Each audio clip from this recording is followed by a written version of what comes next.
오늘 그리스도인의 세계관이라는 제목으로 말씀을 나누는데요. 이 세계관이라 이러니까 너무 거창한 것 같아서 그리스도인의 관점, 그리스도인의 행동의 관점, 또 생각의 관점, 무엇을 가지고 바라보면서 살아야 되는가, 이런 것에 대해서 말씀을 좀 축소해서 나누려고 합니다. 옛날에 제가 아주 옛날이죠. 이제 청년이 막 되어서 처음으로 선글라스를 사서 꼈어요. 그리고 버스를 타고 이제 시골로 가는 중에 굴에 들어갔습니다. 그 당시에 굴이 그렇게 밝지는 않았거든요. 근데 선글라스를 끼고 갔기 때문에 캄캄한 거예요. 그래서 제가 갑자기 이렇게 말했어요. 왜 이렇게 어둡지? 헤드라이트 좀 켜세요. 그랬어요. 버스 기사를 보고. 그래서 버스 기사가 또 시골 버스들 좀 퉁명스럽거든요. 당신 선글라스나 벗었어. 그래서 참 사람들이 웃고 제가 조금 창피했던 적이 있습니다. 그런데 그게 한 번이 아니에요. 번번이 그래요. 내가 안경을 꼈는데 안경 꼈던 사실을 몰라서 하는 말들, 그 안경이 원수일 때가 있죠. 여러분, 안경을 낀 데다가 안경을 하나 더 끼게 되면요, 굉장히 불편합니다. 보는데. 그런데 안경을 잘못 끼게 되면요, 큰일 납니다. 아무것도 안 보이거든요. 그래서 오늘 이런 관점에서 본다면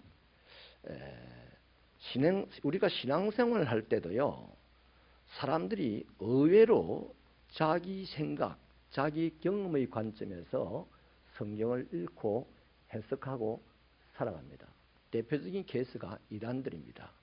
그 다음 사이비, 그 다음 그냥 믿는 사람들, 바르게 믿으려고 몸부림치지 않는 사람들이 정도의 차이는 있겠지만 다른 관점에서 성경을 읽고 해석하여서 모든 교회 역사 속에 또 개인의 신앙생활에 오점을 남기게 되고 큰 비극을 몰고 오기도 하는 것이죠. 그러니까 여러분, 관점이 바르지 못하면, 다시 말하면 자기 생각으로 성경을 읽고 자기 경험으로 성경을 읽으면요, 아무리 오랫동안 신앙생활을 한다 해도 그 상태로는요, 좋은 일이 일어날 수가 없어요. 여러분, 서로가 핀트를 딱 맞춰서 봐야만 제대로 볼 수가 있습니다. 옆모습을 보고 얼굴이라고 그리는 것을 보고 누가 얼굴이라고 합니까?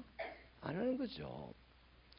이런 것들이요, 보통 대부분의 사람들이 있어요. 좋은 예를 들면 성경을 읽을 때 우리 의외로 성경을 잘못 읽어요. 근데 나이가 들어가면 들어갈수록 성경을 쓰여진 대로 안 읽고 엉뚱하게 막 지어내서 읽기도 합니다. 이것들이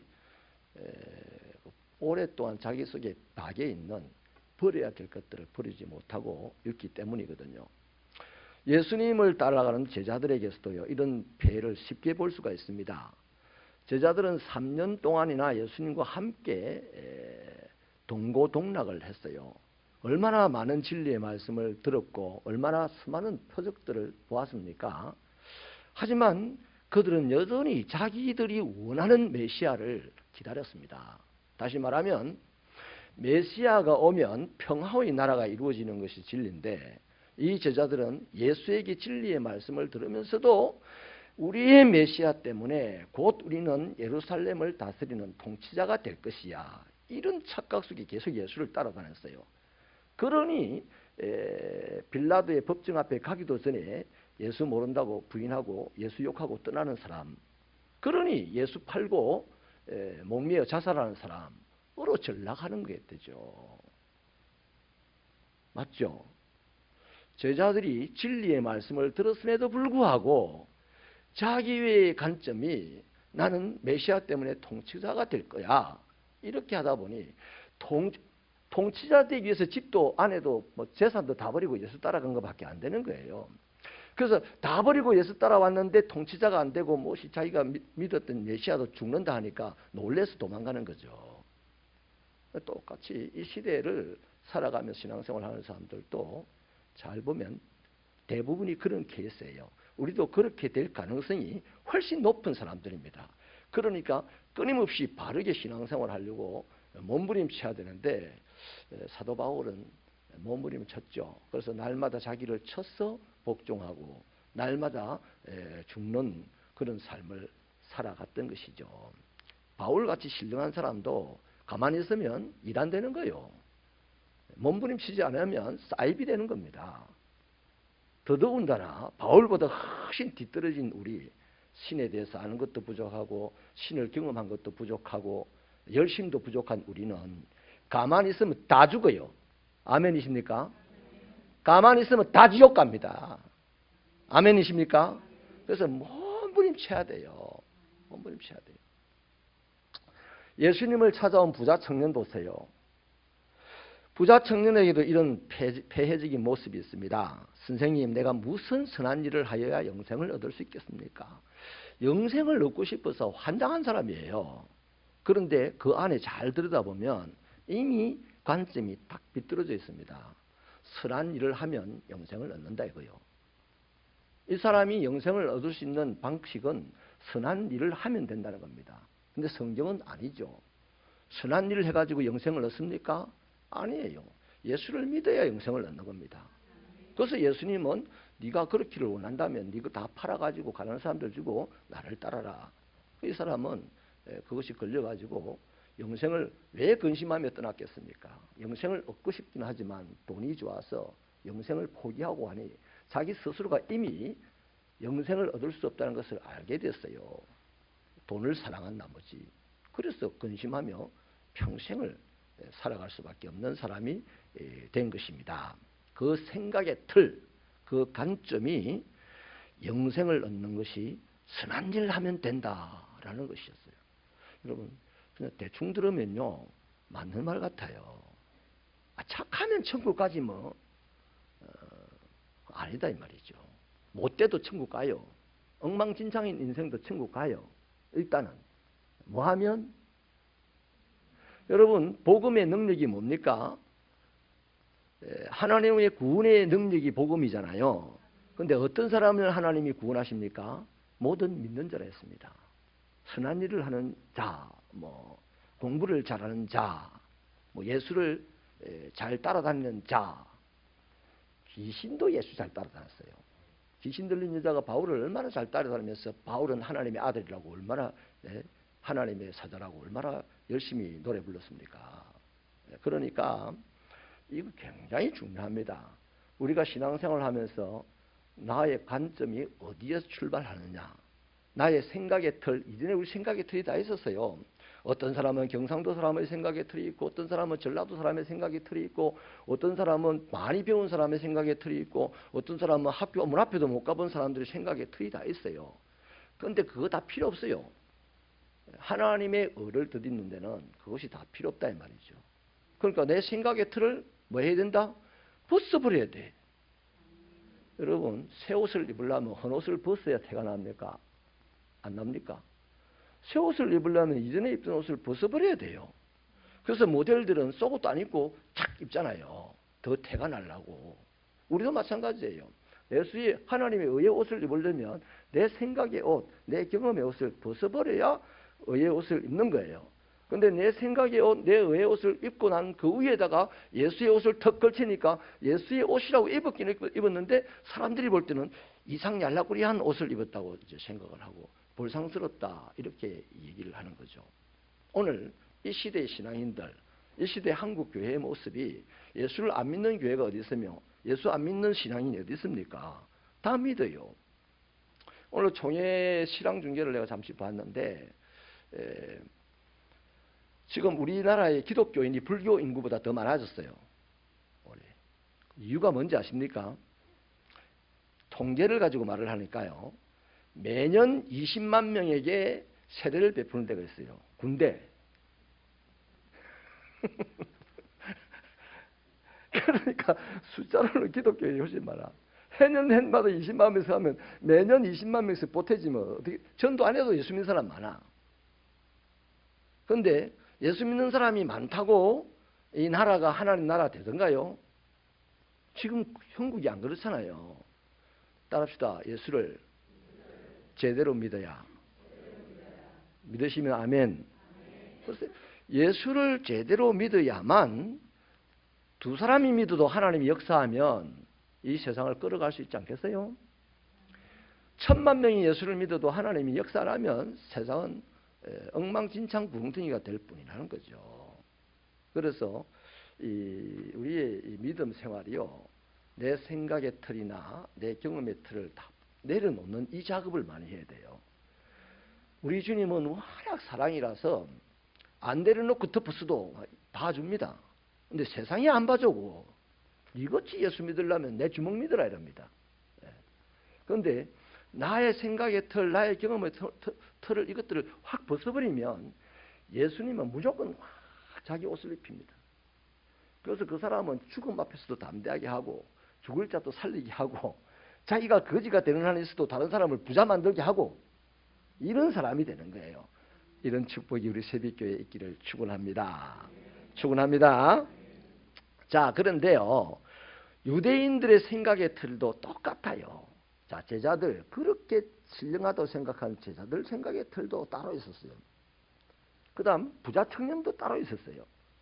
지금 바울이 말하는 이 유대인들도 생각의 틀이 달라요. 자기들이 구원받는다. 뭘로 구원받느냐? 자기들의 생각은 율법을 지켜서 구원을 받는다. 율법을 지키는 것이 자기를 형성해 나가는 틀입니다. 물론 그들이 말하는 율법은요, 성경에 적혀있는 이 율법이 아니고 자기들이 만든 장로의 유전입니다. 그러면서 이제 그 기준에 맞는 사람을, 모델을 누구를 선택하냐 하면 이 아브라함을 선택을 했어요. 다시 말해서 그들의 기준으로 볼 때에 아브라함은 율법을 지켜서 의롭다함을 받았다. 이렇게 이제 딱 정리를 한 거예요. 그래서 자기 생각의 틀이 맞다라고 이제 합리화시켜 나가는 거죠. 과연 여러분, 아브라함이 율법을 지켜서 의롭게 되었느냐? 그 아브라함의 인생을 살펴보면 대부분의 답이 나옵니다. 아브라함이 언제 등장하냐면 이제 시날 평지에 바벨탑을 쌓고 이제 이 흩어짐을 면하고 하나님 자리에까지 올라가자 그랬어요. 그래서 우리가 모여서 바벨탑을 쌓자, 흩어짐을 면하자, 우리 이름을 내자 하는 이 슬로건을 걸고 하나님 자리에까지 올라가려고 이제 작업을 했던 게 바벨탑 사건이죠. 그래서 그들이 하나님과 가장 멀리 떨어져서 그들의 반역이 거기에 달했을 때 하나님이 아브라함을 찾아갑니다. 그리고 아브라함을 딱 불러요. 자, 그때 아브라함을 선택하시고 아브라함을 찾아가시고 아브라함을 부른 것이 그 당시 아브라함이 뭘 잘했어, 착했어, 하나님이 그를 가서 찾아가서 불렀느냐? 그게 아니죠. 아브라함이 하나님에게 선택을 받고 부름을 받은 것은 100% 하나님의 은혜입니다. 하나님이 그를 찾아간 거예요. 아브라함이 한 번도 하나님 만나고 싶어 이래 하지도 않았어요. 하나님이 찾아갔으니 하나님의 은혜죠. 근데 하나님의 말씀을 들으니까 그런갑다 싶어서 아브라함이 이제 따라가는 거 아니에요? 그 가나안 땅까지 갔습니다. 말씀을 따라갔습니다. 물론 그 말씀을, 하나님 말씀을 들었을 때, 부르심을 들었을 때 본토 친척 아비 집을 떠나는 결단은 이제 아브라함이 했어요. 결단은. 그런데 그 가나안 땅에 갔을 때에 기근이 찾아왔죠. 애굽으로 내려가 가지고 심각한 어려움을 당합니다. 자기 아내를 동생이라고 거짓말해 가지고 왕에게 뺏겨버려요. 이런 위기에서 하나님이 이 못된 놈의 자식, 네가 애 부인 잃어버리고 평생 고생해봐라 이렇게 하지 않으시고 그 위기의 밤에 부인을 건져주시잖아요. 그리고 돈보따리까지 안겨주시잖아요. 그리고 애굽으로 다시 가나안 땅으로 돌아오게 합니다. 이것이 뭡니까? 아브라함이 뭘 잘했습니까? 아브라함이 한 거는 전부 다 잘못했어요. 오늘로 치면 이런 인간이, 우리 새벽교회에도 이런 인간이 없어. 새벽교회 남정네들 중에 이따위 인간이 없다니까요. 우리 새벽교회 남자 성도들 너무 착해요. 부인한테 잘하고, 집에서도 물론 잘한다고 제가 소문을 듣습니다. 부인들에게 들어요. 그런데 하여튼 이 아브라함은 정말 못됐어요. 못됐어요.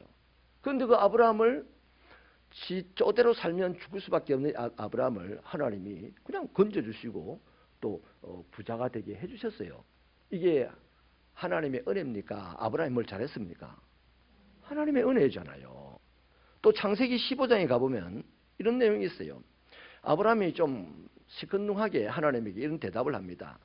아이고, 내 상속자는 그냥 이 다메섹 사람 엘리에셀이면 족합니다. 뭔 말입니까? 기다림에 지친 나머지 원망조로 나온 말이잖아요. 그럼 감히 인간이 하나님께서 하신 말을 기다리지 않고 우리 원망조로 말하면, 우리가 만약에 하나님 같으면 이 자식 건방지네, 알았어, 네 그릇이 그것밖에 아니구나, 그렇게 살아라 할 수도 있을 텐데 하나님이 그러질 않아요. 그냥 아브라함을 이끌고 데리고 나와가지고 그 사람이 네 상속자가 아니고 네 몸에서 날 자가 너의 상속자가 될 것이다 하면서 하늘의 별을 봐라, 새 봐라, 그 하늘의 별과 같이 네 자손이 많아지게 될 것이다, 이렇게 하나님이 말씀을 하세요. 그러자 드디어, 따라합시다, 드디어 믿었더라. 뭘 믿었을까요? 갑자기 그 말씀이 끝나자마자 여기서 땅에서 아이가 생기고 이래가지고 하늘의 별만큼 많아졌습니까? 아니에요. 하나님의 말씀을 드디어 믿었어요. 그때 성경은 기록하기를 아브라함의 믿음을 보시고 하나님이 그를 어렵게 여기셨다, 그렇게 기록을 하고 있습니다. 그런데도 불구하고요, 이 아브라함이요, 또 긴가민가 해가지고 믿으면서도 불구하고, 우리 다 그렇잖아요. 믿기는 믿는데 좀 더 확실한 거 이러잖아요. 믿으면서도 하나님 무엇으로 보장할 겁니까? 그 이루어질 것을 무엇으로 장담합니까? 이렇게 해요. 그래서 하나님이 짐승을 쪼개놔라 그래요. 그래서 짐승을 쪼개놓고 잡을고 앉았으니까 하나님이 그리로 불이 되어서 지나가시면서 약속을 하는데요. 그때 하나님께서 피로 맺은 약속을 하죠. 요렇게 되면, 약속을 어기면 요렇게 된다, 짐승처럼 된다, 갈라져 죽는다 이 말이에요. 그 아브라함이 약속한 겁니까? 하나님이 약속한 겁니까? 하나님이 약속한 거예요. 아브라함이 약속한 거 아닙니다. 아브라함은 약속을 안 지켜도 갈라져 죽고 이런 거 없어요. 약속을 안 했어요. 누가? 하나님이 아브라함에게 그 약속을 한 거예요. 언약을 한 거예요. 내가 약속을 어기면 이렇게 갈라져 죽어도 좋다 이겁니다. 할렐루야. 그게 은혜입니까? 아브라함이 뭘 잘했습니까? 은혜죠. 은혜죠. 또 말이죠, 그런 은혜를 받았음에도 불구하고 또 얼마간 시간이 지나가니까 또 무료해지고 재미가 없어지는 거죠. 아직 자기 몸에서 새끼가 안 생기니까. 그런데 마침 이 아브라함의 믿음이 사라의 말 한마디에 확 무너져 버려요. 여보 털렸다. 그냥 이 하갈에게서 애를 하나 낳자. 그 대번에 알을 낳았어요. 그리고 그 하갈이 낳은 아들 이스마엘을 보면서 13년을, 육신적으로는 즐거웠지 모르겠지만 그 말로는 굉장히 시끄러웠어요. 집구석이 난리가 아니었습니다. 그래서 하갈을 쫓아내요. 자, 그렇게 하갈을 쫓아내고 이제 완전히 이제 소망이 끊어지는 99살이 돼요. 이게 17년이 흐릅니다. 13년이 흐릅니다. 13년이. 그러니까 하갈을 둔 애를 낳고 13년이 흐르는 동안에 아직도 새끼가 안 생기는 거죠. 소망이 완전히 끊어졌어요. 이제 부인도 이제 아기 낳을 나이가 훨씬 지나가 버렸어요. 그때 하나님이 또 나타나셔서 말씀을 하죠. 어떻게 말씀하냐 하면, 내 앞에서 온전하여라. 뭐가 온전하란 말이에요 도대체? 네 행위가 온전하라 이 말은 착하게 살아라, 약속 지키라 이 말이 아닙니다. 완전히 나를 믿으라는 겁니다. 내가 한 말을 완전하게 믿으라 이 말입니다. 그러면서 뭐라고 하냐면, 내년 이맘때 아들 낳을 거다. 그러니 너는 할례를 행하여 언약의 표징으로 삼자. 그렇게 얘기를 합니다. 이 할례도 중요한 얘기예요. 왜냐하면, 자, 우선요, 이 중요한 얘기 조금 이따 보기로 하고, 하나님께서 할례를 행해라 딱 이렇게 말씀을 하시면서 모든 네 집안에 있는 이방 남자 누구든지 간에 다 앞으로는 할례를 행해라 이렇게 말씀을 하셨습니다. 자, 여기까지 우리가 쭉 아브라함이 역사에 등장하고 지금까지 오면서 아브라함이 살아가면서 잘한 거 있어요? 우리와 별달리 다른 점이 있습니까? 하나도 없어요. 특별하게 잘한 것이 없어요. 자, 무슨 얘기를 하려고 하니까 아브라함이 뭔가 율법을 지켜서 어렵게 된 사람이 아니라는 얘기를 하려고 하는 겁니다. 저와 여러분이 지금 아브라함을 보고 믿음의 조상이라고 일컫지만 잘 들여다보세요. 믿음의 조상이라고 하기 전에 그가 믿음의 조상이 되기까지 그 뒤에 숨어서 우리 세상 말로 부끄러운 걸 혼자 다 당하고 그를 기다리시고 그에게 화도 안 내시고 그를 건지시고 그를 세우시고 인도하셔서 믿음의 조상이 되기까지 하신 하나님의 열심이 보이면 제대로 믿을 수 있는 사람이에요.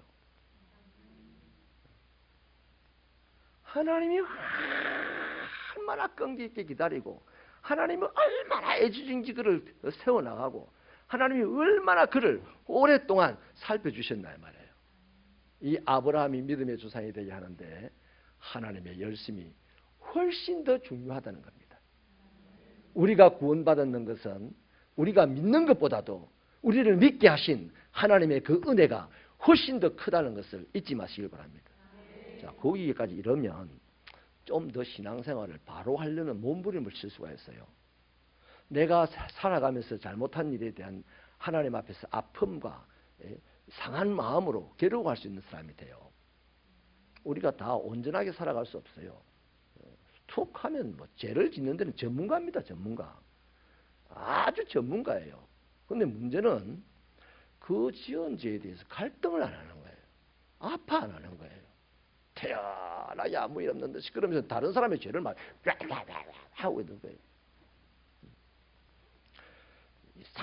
자기 입으로 예수를 잘 믿는다고 말하는 사람일수록 그렇습니다.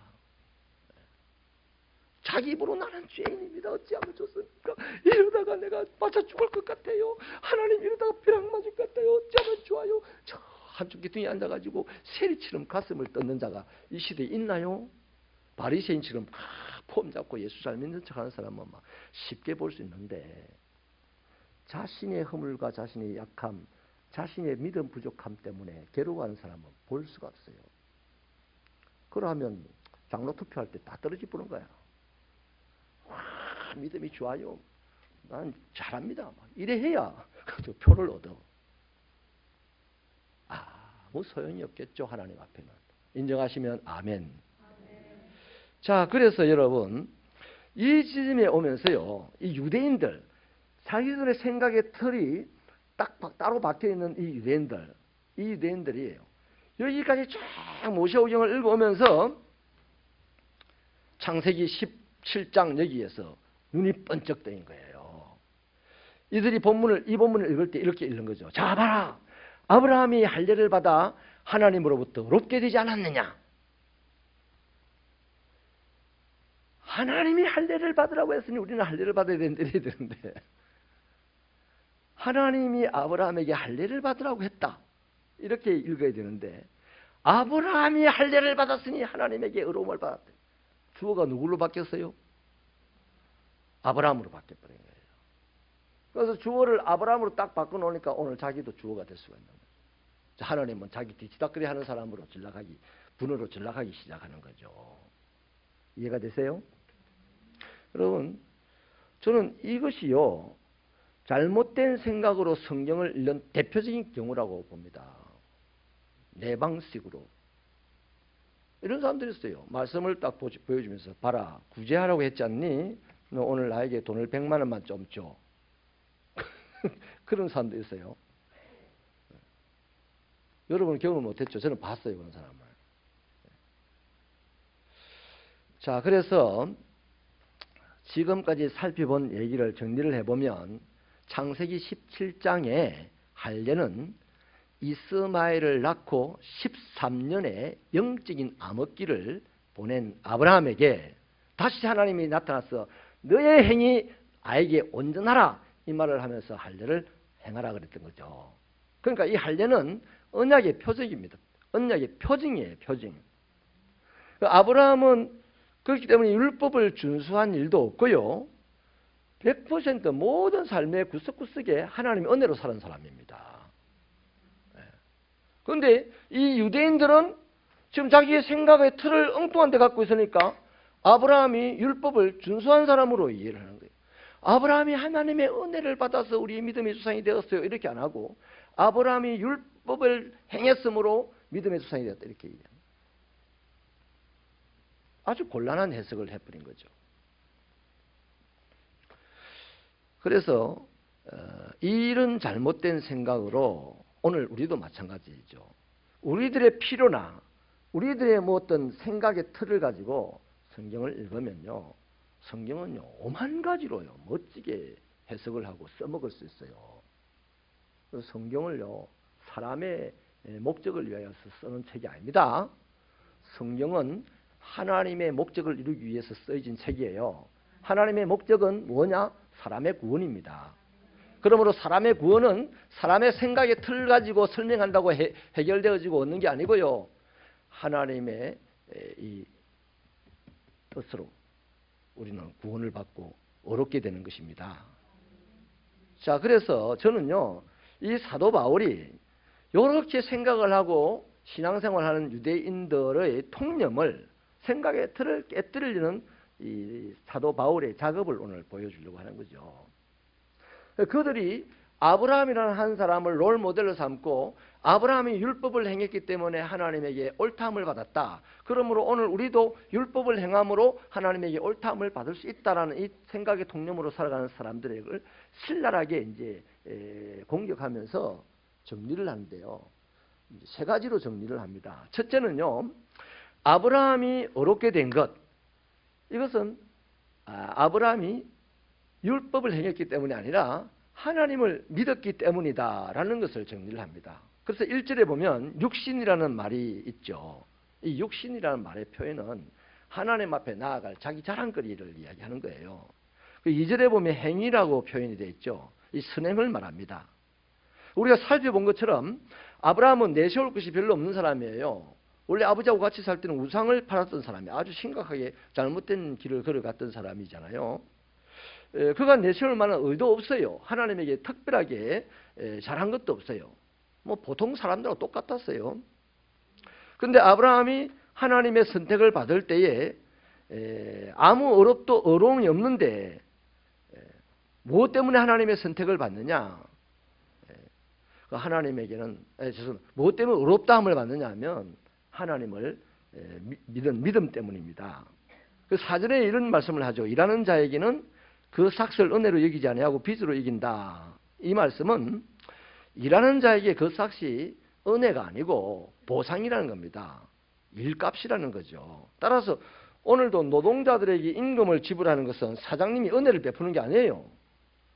지금 노동자들이 사장에게 돈을 내놔라고 하는 얘기는 지극히 당연한 얘기입니다. 내가 일한 값을 달라는 거거든요. 그러나 이 믿음은 어떤 업적을 남겨서 나오는 보상의 차원에 관계되는 개념이 아니라는 거죠. 믿음이라는 것은 자신을 의지하지 않고 하나님을 인정한다는 얘기입니다. 자신이 행한 것을 드러내 자랑하지 육신을 자랑하지 않고 자기의 선행을 어필하지 않고 그냥 하나님을 인정한다는 겁니다. 로마서 말씀에 의하면 나는 죄인이라서 내세울 것이 하나도 없다는 것을 표현하는 것이 믿음이에요. 그렇죠? 우리가 하나님 앞에 나와가지고 하나님 나는 믿음이 있습니다 이렇게 하는 것이 옳은 게 아니고 하나님 저는 믿음이 없어요. 믿음이 있습니다 이렇게 표현하는 사람은요 백발백중 속지 마세요. 지가 지낸 믿음이다. 자기가 생각으로 만들어낸 믿음이에요. 하나님의 은혜로 받은 믿음은요 날마다 배가 고파요. 은혜로 주어지는 그 구원의 믿음은 날마다 자신을 배고프게 만듭니다. 그래서 은혜를 더 사모하게 만들어요. 그런데 은혜를 사모하지 않으면서 나는 믿음이 있어요 뭐 이렇게 강조하면 뭐냐면 거짓말쟁이입니다. 거짓말쟁이. 우리 새벽교회는 이런 영적인 거짓말쟁이들이 없기를 부탁을 드립니다. 자, 그래서 로마서의 표현에는 이런 말이 있잖아요. 모든 사람이 죄를 범하였음에 하나님의 영광에 이르지 못한다. 그래서 하나님의 은혜를 믿는 것이 제대로 된 믿음이에요. 내가 행한 것을 내 육신의 지위를 강조하는 것이 믿음이 아니고요. 하나님의 은혜를 인정하고 하나님의 은혜를 사모하고 하는 이런 것이 바로 믿음이라는 것입니다. 그건 뭡니까? 우리를 위해서 죽으신 예수님을 인정하는 것. 그 하나님은 바로 그런 사람을 어렵다 하신다 하는 거예요. 전혀 경건하지 않은 사람을 어렵다 하는 것. 바로 이게 은혜 아닙니까? 이렇게 은혜로 어렵다함을 받은 사람이 누구다? 아브라함이라는 얘기입니다. 그래서 아브라함은 다 잘못하다가 그 순간 막 원망하고 불평하다가도 하나님이 하신 말씀을 딱 믿으니까 하나님이 옳다 이래 준 거다 이 말이에요. 이런 믿음으로 살아가기를 바랍니다. 여러분, 이것은 아브라함뿐만 아니죠. 다윗도 그렇다고 지금 바울은 설명을 합니다. 4장 7절로 8절은 시편 32편 1절 2절을 인용한 것이죠. 우리가 참회 기도를 할 때마다 이 9절 1절을 제가 선포를 하지 않습니까? 허물의 사함을 얻고 그 죄의 가리움을 받은 자는 복이 있다. 여호와께 정죄를 당치 않는 자는 복이 있다. 이 말을 지금 바울이 인용해 온 겁니다. 분명히 죄가 있어요. 분명히 아무것도 아닙니다. 분명히 내세울 것이 하나도 없어요. 이게 팩트입니다. 우리의. 그러면 우리가 하나님 앞에서 난 죄인입니다 해야 되죠. 난 내세울 것이 없는 자입니다 해야 되죠. 난 허물뿐입니다 이렇게 해야 되잖아요. 자, 그런 사람이 분명히 죄인이고 분명히 내세울 것이 없는 사람인데도 불구하고 하나님께서 그를 어렵다 하는 것, 이것이 은혜고 그것을 믿는 것, 그 믿음 때문에 오늘도 우리는 어려운 자로 인정받고 산다는 겁니다. 두 번째는요, 아브라함이 어렵게 된 것은 할례를 받기 이전이라고 바울이 좀 분명하게 설명을 해줍니다. 다시 말하면 아브라함은 할례를 받아서 어렵게 된 것이 아니에요. 먼저 말씀드린 대로 믿어서 어렵게 된 거거든요. 근데 유대교에서는요, 하나님의 용서의 복을 할례 받은 유대인에게만 해당된다고 지금 주장을 합니다. 그들의 생각의 틀이 그래요. 우리만 아브라함처럼 할례받은, 아브라함의 전통을 이어받아 할례받은 우리만 하나님에게 용서받을 수 있다. 그러니까 너희들은, 이방인들 아무리 착해도 용서 못 받아. 이렇게 이제 생각하는 그 틀을 가지고 지금 신앙생활을 하려고 한다 이 말이죠. 창세기 17장 4절에 보면 바로 그들이 확신하는 근거인데 하나님이 이런 말씀을 하세요. 할례를 받지 아니한 남자 곧 그 양피를 베지 아니한 자는 백성 중에 끊어질 것이다. 그렇게 말씀을 하죠. 근데 이것을 그대로 사실로 받아들이고 그러므로 우리는 할례를 받았으니까 끊어지지 않는다. 자, 이단들이 이런 데서 나오잖아요. 그러면 창세기에 나오는 출애굽기 10계명에 나오는 말씀은 어떻게 됩니까? 요 할례 이 문제는 10계명이 없어. 그러니까 자기가 필요한 대로 해석을 하면 5만 가지로 풀어갑니다. 그래서 이단이 성경에서 이단이 다 나옵니다. 성경을 풀어가는 데서. 근데 이렇게 이 사람들은 이제 딱 이 말씀 하나 가지고 성경의 전체 문맥을 가지고 보지 않고 이 말씀 하나만 가지고 보니까 자기는 영원히 구원받는 사람이고 다른 사람은 영원히 저주받는 사람이다. 이렇게 이제 생각을 하고 산다는 거죠. 성경을 다른 방식으로 다른 생각을 가지고 해석을 하게 되면 기가 막힌 일이 일어날 수 있다는 거죠. 자, 그렇다면 아브라함이 믿음으로 옳다함을 받았다는 이 원리가요. 아브라함과 그의 할례받은 자손들에게는 적용될 수 있냐? 사도 바울은 있다는 겁니다. 자, 아브라함처럼 할례를 받아도 우리가 지금 로마서를 강의해 오면서 이전에 봤잖아요. 아브라함처럼 할례를 받지 않아도 다 구원받을 수 있다. 믿는 사람은 뭐냐? 이유는 아브라함은 창세기 15장에서 이미 믿음으로 옳다함을 받았어요. 17장에 갔어야 이제 할례 사건이 나오는 겁니다. 그래서 할례를 받았든지 할례를 안 받았든지 하나님을 믿으면 옳다함을 받는다. 그래서 로마서 1장 17절에 뭐라고 합니까? 복음은 모든 믿는 자. 복음은 믿는 자가 아니고요. 복음은 모든 믿는 자를 구원하시는 하나님의 능력이다. 이렇게 정리를 하는 거예요. 자, 여러분, 그래서요, 이 두 사건, 아브라함이 하나님을 믿어서 어렵게 된 사건, 창세기 15장입니다. 약속의 말씀을 믿어서 어렵게 되었어요. 그 다음 17장에서는 그 약속의 말씀을 믿지 않으니까 다시 한번 하나님이 나타나셔가지고 너는 내 앞에서 행히 온전하여라 이러면서 할례를 받으라고 했습니다. 자, 그렇다면 이 간격이요 13년의 간격이 있거든요. 13년 동안 이스마엘 나가지고 하나님의 약속을 잊어버렸어요. 뭐 이스마엘이 좋아가지고 막 얼레리 끌레리 하고 지내다가 나중에 이스마엘을 너무 좋아하니까 하갈도 좀 폼을 잡게 되고 이렇게 사라가 기분 나빠가지고 하갈을 두드려 팹니다. 그리고 뭐 아브라함을 보고 막 팍팍 끌려가지고 지아를 쫓아내든지 내가 떠나든지 둘 중에 하나 해야 되겠다. 이러자 하나님이 나타나셔가지고 하갈을 쫓아내라고 합니다. 그래서 이제 13년 동안 이런 영적 암흑기에서 하나님이 나타나가지고 할례를 행하면서 그걸 정리를 해주는데요. 여기 이제 생각해 볼 게 있잖아요. 뭐냐면 아브라함 99살이고 이제 사라는 몇 살이요? 10살 차인가요? 뭐 그 성경을 보면 다 압니다. 예. 아무튼 그런 이제 경수가 끊어서 전혀 아기를 낳을 수가 없잖아요, 이미. 그런데 그들에게 이 할례의 행위를 하나님께서 하라고 했던 이유는요, 딱 정리가 됩니다. 이 할례 남자의 표피를 잘라내고 그 아픈 상처를 보면서 나는 하나님의 약속을 깨뜨리기를 잘하는 인간이라는 것을 상기시키는 행위입니다. 그리고 또 이 할례를 통해서 다시 한번 하나님의 약속을 믿어 의심치 않고 달려가야 될 인간이라는 것을 각인시켜주는 것이 할례라 이 말이에요. 아멘. 그래서 이제 그 사건을 통해서 하나님은 그것을 언약의 표징이라고까지 딱 정리를 해줬습니다. 할례는 구원받는 도구가 아니요, 언약의 표징입니다. 아멘. 그래서 구원받는 도구는 오직 믿음이에요. 믿음. 제가 자꾸만 지금 믿음을 이야기하는 이유는 나중에 말씀드릴게요. 그래서 이 13년의 세월에 대한 아브라함의 실수에 대한 책망의 표시고, 또 앞으로는 하나님의 약속을 절대적으로 믿고 살아라는 하나님의 격려의 표시가 바로 이 할례라는 것으로 주어진 거예요. 그러니까 사도 바울에는 이 할례가 별로 안 중요해요. 나중에 예루살렘 성전에 디모데를 데리고 갈 때 예루살렘 그 성전 안에 그 수장들이 디모데 할례 안 했다고 성전에 출입 못하게 했잖아요.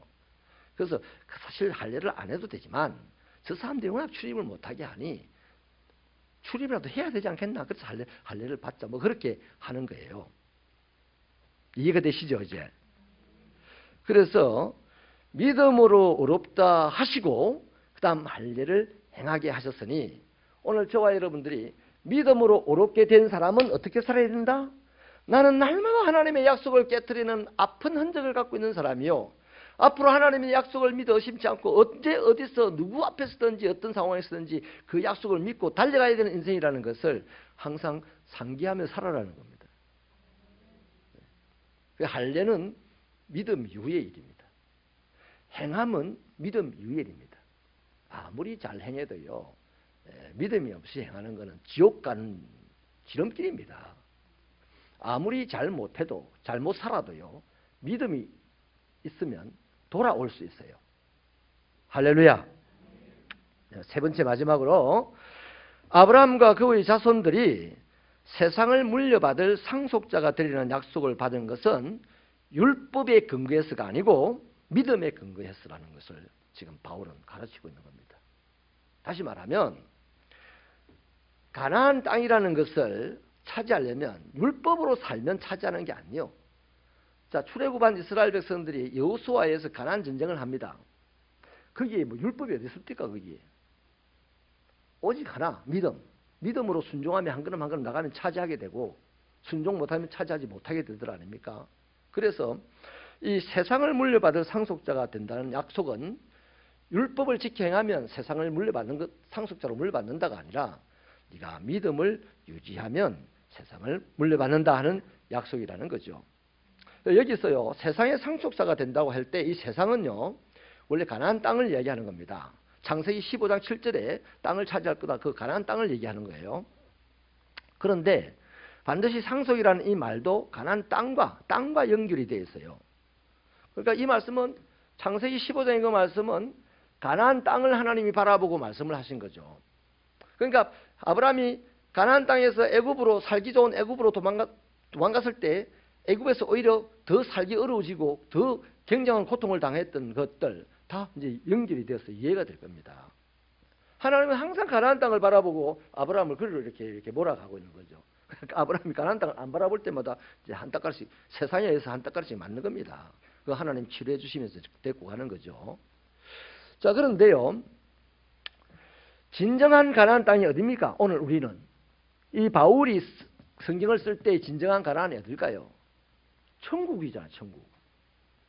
그래서 구약 시대의 그 백성들이 아브라함이 가나안 땅을 바라보면서 자기 삶을 하나님의 약속의 말씀을 붙잡고 믿음으로 한 걸음만 나갔듯이 오늘 우리는 어디를? 땅, 천국 땅, 새하늘과 새 땅을 바라보면서 오늘 이 모양 저 모양 유혹이 있고 시련이 있고 아픔이 있어도 하나님의 약속의 말씀을 붙잡고 믿음으로 견디며 이기며 살아내며 그 날이 오는 것을 기다리며 가는 것을 지금 이야기하는 겁니다. 할렐루야. 그러므로 여러분 로마서 4장 14절의 말씀처럼요, 만약에 율법에 속한 자들이 상속자라면 믿음은 헛된 것이다 이렇게 얘기합니다. 그리고 이 천국이라는 것이 율법을 잘 지키면 간다는 것으로 한다면 지금 믿는 거 다 부질없는 거다 이 말이에요. 오히려 이 바울은 이 율법이 뭔 기능을 하고 있답니까? 진노를 불러일으키는 기능을 한다고 말합니다. 율법이 없으면 죄도 없다는 거죠. 여러분 어린 아이들이요, 이제 갓 태어나가지고 이제 아장아장 걷는 아이들이 법을 압니까? 찻길인지 인도인지 몰라요. 아무 때고 다닙니다. 근데 부모가 어떻게 합니까? 사랑이 있어서 그 아이 안전을 위하여 자꾸만 어떤 데는 때려주기도 하고 어떤 데는 꽉 붙잡기도 하고 그렇게 데리고 가는 거죠. 어디를 가려고? 행복으로 가려고. 우리도 마찬가지예요. 지금 우리 가는 걸음을 하나님께서 율법으로 이렇게 하면 내가 있는 곳으로 온다가 아니고 내가 너를 끌어갈 것이 너는 나만 믿으라 이겁니다. 할렐루야. 우리 주님만 믿습니까? 돈을 믿지 않습니까? 주님만 믿습니까? 양산 시장님을 더 믿지 않습니까? 시장님이 주일날 예배 시간에 오늘 행사 있으니까 와서 좀 도와주세요 하면 가야 안 됩니까? 우리 권순남 지사님 고생 많이 했죠? 안 가고 이겼어. 그래서 제가 박수를 보내는 거예요. 그래서 뭐 큰일 났습니까? 늘 좋은 일이 있었죠, 그죠? 그래서 여러분, 약속은 율법과는 전혀 다른 영역에 있는 거예요. 그럼 율법은 안 지켜도 되냐? 아니요. 하나님을 믿어서 내가 하나님의 은혜로 믿는 이 믿음 때문에 하나님을 만나게 되고 하나님을 경험하게 되면 다른 삶이 싫어요. 하나님이 원하시는 삶을 살고 싶어서 이제 미치도록 달려가는 거죠. 여러분, 바디메오가 예수님을 만났어요. 자기 소원이 이루어졌어요. 예수님 때문에. 자기 소원이 있어서 세상 천지 보러 돌아다녔습니까? 바디메오가? 아니요. 거기로 옷도 다 벗어버리고 예수님 따라다녔어요. 할렐루야. 제대로 믿으면 예수 따라가. 그냥 믿으면 상황 봐가면서 따라가. 기분 나쁘면 안 따라가. 성나면 떠나버려. 이게 이 시대의 그리스도인들의 실상입니다. 우리 새벽교회는 끈질긴 믿음으로 살게 되기를 축원합니다. 여러분, 바울이 왜 이렇게 끈질기게 율법으로 구원받는 것 아니다, 행위로 구원받는 것 아니다, 이렇게 집요하고 끈질기게 왜 말을 합니까? 지금 몇 시간 동안 계속 말을 합니다. 바로 율법으로 구원받는다, 행위로 구원받는다, 어렵게 된다는 이것이 이 성경의 진리에 기초한 것이 아니고 다른 생각이 곁들여져서 나온 것이기 때문이에요. 율법으로 구원받는다는 사람, 돈 많은 사람은요, 다 즐기면서요, 율법을 잘 지킨 사람으로 포장할 수 있어요. 그런데 돈이 없는 사람은 그게 안 돼. 돈도 필요해요. 빵이라도 훔쳐 먹어야 살죠. 그런데 돈이 많은 사람은요, 100억을 다 아무도 모르게 싹 집어넣으면서 깨끗한 척하고 살아갈 수 있어요. 그 돈이 그렇게 해준다니까. 근데 하나님은 속는다 안 속는다? 성경은 정확하게 지적한다 안 한다? 하는 거죠. 하나님 안 속아요. 자, 그래서 여러분 이 시대에 현대 시대를 살아가는 우리 그리스도인들도요. 다른 생각으로 성경을 바라볼 수도 있습니다. 믿음으로 구원받는다는 사실이 지금도 쉽게 받아들여지지 않는 분들이 적어도 여기도 있을 거예요. 어떻게 의사도 못하고 아무도 못하는 영원한 생명을 어떻게 내가 믿습니다 이러면 가질 수 있냐? 너무 쉽잖아. 알까야. 이러는 분들 있어요. 특히 천주교 신자들 대체로 다 그래요. 천국 가실 수 있어요? 그러면 아이고 제가 한 것이 뭐였어요? 어제 헌금도 제대로 못했는데요. 이러는 거예요. 천주교 신자들 그래. 공덕 사상이 있어요. 근데 성경은 거기서 단호하게 말합니다. 오직 믿음으로 하나님에게 어렵다함을 입는다. 믿음은 나는 가진 것도 없고 내세울 것도 없고 나는 죄인이다. 나를 위해서 은혜를 베푸르신 하나님 계신다. 독생자 예수님이 십자가를 지고 나를 위해 죽으셨다. 그 은혜를 믿는 것이 바로 믿음입니다. 구원받는 믿음이라는 거죠. 그래서 여러분 지금요 오늘 우리 시대요 아주 희한찬란한 신학이 나오는데 우리는 이신칭이 믿으면 구원받는다는 신학이잖아요. 지금은 이행칭이라는 그런 생각을 하는 사람이 너무 많으니까 어떻게 내가 믿는다고 마음으로 믿는다고 어떻게 옳게 되며 입으로 시인한다고 어떻게 구원을 받느냐. 행한 것이 뭐 있어야지. 이런 생각이 은연중에 우리를 집요하게 찌르오니까 그걸 이용한 사람들이 이행칭이라는 신학을 만들면 유행하고 있습니다. 그래서 말이죠. 다시 예복을 다 교회 다닐 때만 입는 예복을 다 만들어서 입는 데도 있고 말이죠. 봉사하는 사람들은 봉사자들만 딱 입는 예복도 있고 이런 것을 통해서 모르겠어요. 옛날에는요.